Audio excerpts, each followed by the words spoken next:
پانچویں بات قومی ایکتا اور یکجہتی کے لیے بہت ضروری ہے کہ جو حکومت کر رہے ہیں چاہے کسی پارٹی کی حکومت ہو، ہم ان سے کہیں گے کہ انصاف کرو۔ اگر ہمارے بچے جیلوں میں سڑ رہے ہیں تو آپ ان کا کیسز ختم کرو۔ اور یہاں پر میں یہ بات ضروری سمجھتا ہوں کہنے کے لیے کہ حضرت مولانا ارشد مدنی صاحب کے قیادت میں جمعیت علماء ہند نے جو ہندوستان کے جیلوں میں مظلوم بچوں کے انصاف کے لیے لڑائی لڑی، وہ قابل مبارکباد ہے، اور میں حضرت کو سلام کرتا ہوں اور حضرت کے لیے دعا کرتا ہوں کہ آپ کی قیادت میں اور معصوم اور مظلوم مسلمانوں کو انصاف ملے۔ میں آخر میں اپنی بات کو ختم کرنے سے پہلے پھر سے آپ تمام سے اپیل کرتا ہوں کہ یقیناً ملک میں ایک خوف کا ماحول پیدا کیا جا رہا ہے، اور اس خوف کے ماحول کو پیدا کرنے میں ان لوگوں، ان طاقتوں کا پورا رول ہے جنہوں نے مہاتما گاندھی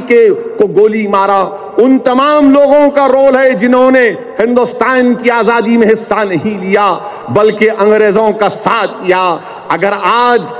ہمارے گھروں کو جلایا جا رہا ہے، ہندوستان کے سوشل فیبرک کو توڑا جا رہا ہے، تو وہی لوگ ہیں، وہی آئیڈیالوجی کی لوگ ہیں جنہوں نے جیل میں بیٹھ کر انگریزوں سے 6 معافی نامے کے خط لکھے، مگر ہم نے انگریزوں سے معافی نہیں مانگی۔ ہم نے کالا پانی کی سزاؤں کو برداشت کیا، سولی پر چڑھ گئے، مگر آج وہی طاقتیں ہندوستان کی یکجہتی اور ایکتا کے لیے خطرہ بنی ہوئی ہیں، اور ان کو اقتدار تو مل گیا مگر اقتدار کے سہارے ملک میں خوف کا ماحول پیدا کیا جا رہا ہے۔ میں آپ سے اپیل کر رہا ہوں، گزارش کر رہا ہوں کہ ہم مسلمان ہیں، ہم ان سے ڈرنے والے نہیں ہیں۔ اگر یہ خوف پیدا کرنا چاہتے ہیں تو ہم خوف نہیں پیدا ہونے دیں گے، اور جیسا کہ مولانا ارشد مدنی صاحب نے اپنے کئی خطابات میں کہا کہ ہم نفرت کا جواب محبت سے دیں گے، یقیناً انشاءاللہ تعالی ہم ان نفرت کا جواب محبت سے دیں گے، اور مجھے پورا یقین ہے کہ محبت غالب رہے گی، نفرت شکست کھائے گی۔ مولانا ارشد مدنی، بیرسٹر اسد الدین اویسی، نعرہ تکبیر، ہندو مسلم اتحاد،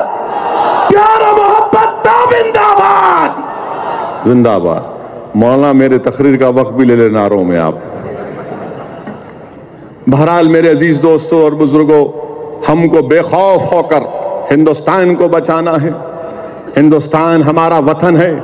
ہندوستان ہمارا ملک ہے، ہندوستان کے لیے ہمارے بزرگوں نے اس ملک کے لیے اپنا سب کچھ قربان کیا۔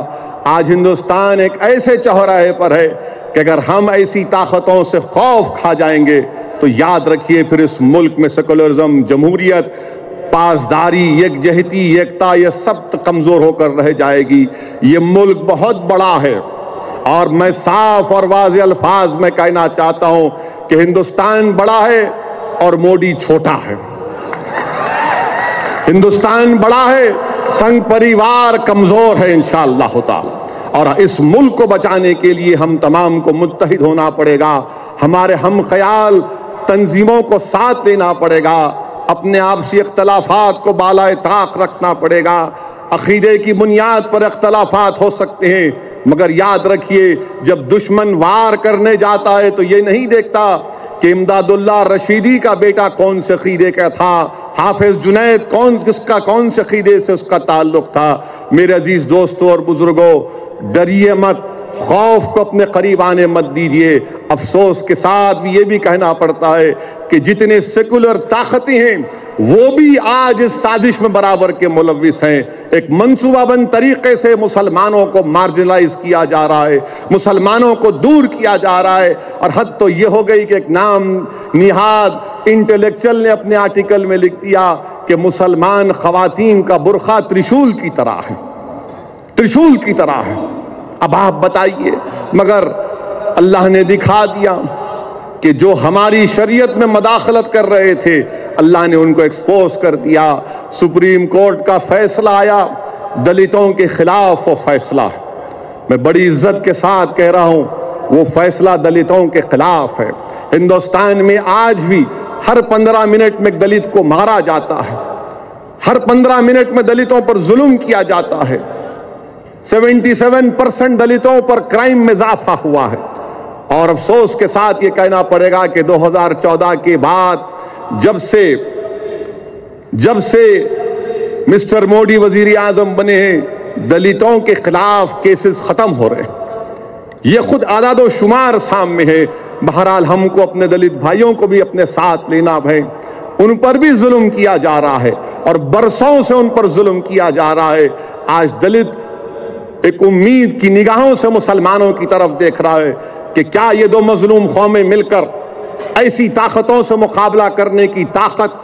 اور پروگرام اور صلاحیت رکھتی ہے جو ہندوستان کے سیکولرزم کو، اس کے کمپوزٹ کلچر کو، جس کے لیے ہمارے بزرگوں نے اپنا سب کچھ قربان کیا، کہ آج ہم مل کر ان طاقتوں سے مقابلہ کر سکتے ہیں۔ میرا ماننا ہے کہ ہم مقابلہ کر سکتے ہیں، اور انشاءاللہ تعالی اللہ ہم کو دکھائے گا کہ لوگ آج جو ظلم کر رہے ہیں اللہ ان کو شکست دے گا، اور مجھے پورا یقین ہے کہ اس وطن میں اتنی طاقت ہے اور رہے گی جو ایسی طاقتوں کو برداشت نہیں کرے گا۔ ہمارے ملک کا حال تو اتنا برا ہو چکا ہے،